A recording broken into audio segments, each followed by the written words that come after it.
today.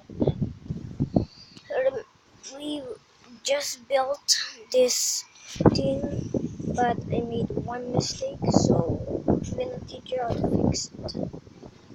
So first I'm gonna go inside my machine. With this one, with this piston, it isn't the full thick lay.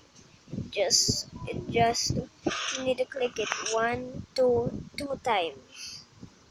two times only.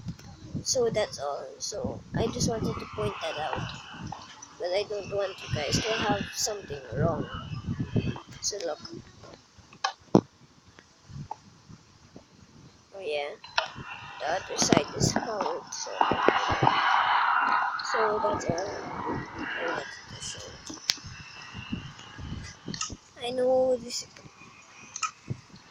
So that's for it. And shout out to Jack Frost Miner. I didn't do it.